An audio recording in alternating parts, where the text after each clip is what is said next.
They thought I was finished. My wife sat 2 seats away, legs elegantly crossed, the diamonds on her wrist catching the light like fangs, glittering with the kind of cruelty that doesn't need words.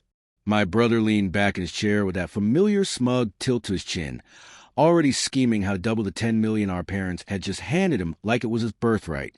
And me?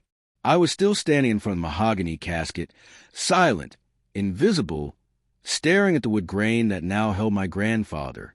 Then my father's voice sliced through the hush like a rusted blade. "You should have done more with your life," he spat.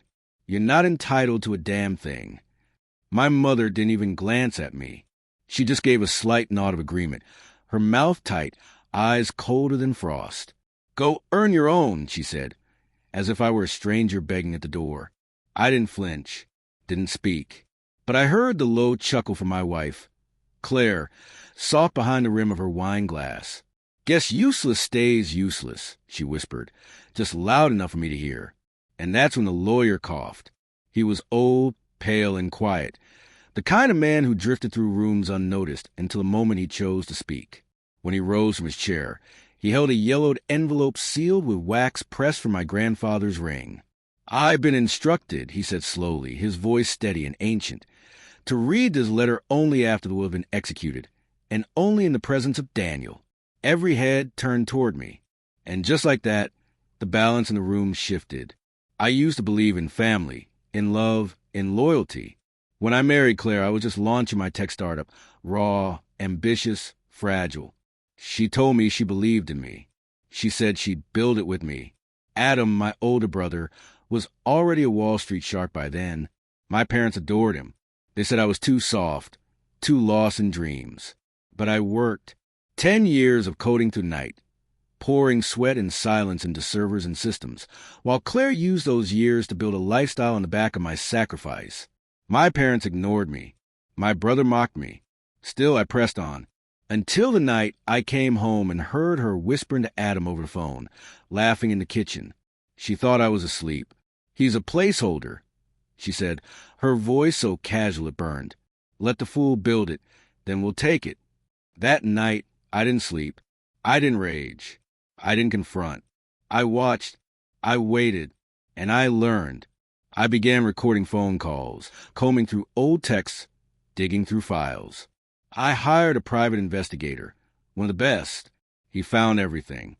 Offshore accounts, weekly meetings, the shell company Adam had built under Claire's name, my own wife, my own brother. They weren't just planning to steal from me. They were dissecting me with surgical precision and smiling while they did it. So I smiled back. I quietly liquidated half the company, transferred ownership into a trust so secure no one could trace it. I let them think I was falling apart, showed up late, missed meetings, acted distracted. Claire started drafting divorce papers. Adam began wooing my investors. I watched it all, but what I didn't count on was Grandpa. He didn't talk much in life. Not really. Just once, years ago, he'd said to me, "Quiet men see more." I never understood what he meant, until I got the call from his lawyer. That was a year before he passed. Decades ago, my grandfather had sold a barren piece of desert land. At least that's what everyone thought. What no one knew was that the land now sat atop a lithium deposit worth billions. But Grandpa didn't trust my parents. He didn't trust Adam. He trusted me. He buried the deed in a trust. My name was on it. But the key was legal, locked behind the seal of this very lawyer. No one else knew. Not until today. The lawyer broke the wax, unfolded the paper with trembling fingers, and began to read. "To Daniel, I leave the entirety of my hidden estate. 138 acres of mineral-rich land in Nevada. Mineral rights intact. Estimated value $$ for $20 million. The room detonated. My mother dropped her glass. My father barked, "That's impossible." Adam's face twisted into a snarl.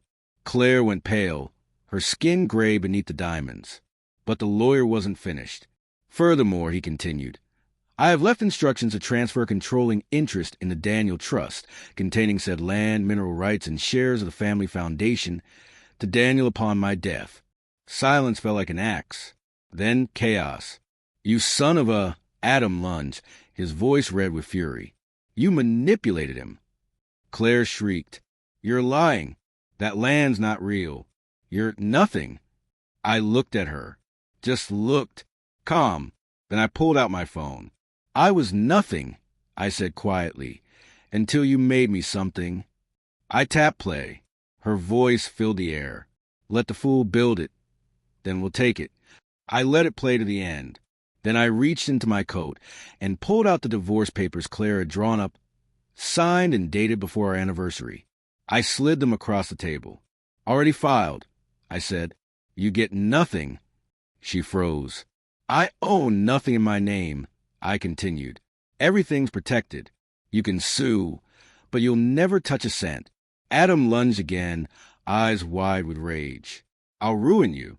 I turned to him and gave a small nod toward the second lawyer, sitting quietly in the corner, the one no one had noticed. He stepped forward and handed Adam a thick envelope. SEC investigation, I said. Money laundering, tax fraud, offshore theft, all in your name. You set me up, Adam hissed. No, I said. You set yourself up. I just held the mirror. That day, the reading room became a battlefield. My parents begged me to be reasonable. Claire cried, big, desperate tears that felt practiced. Adam was dragged out by security. I didn't raise my voice. Not once. I walked out of that room with everything. Now I live quietly.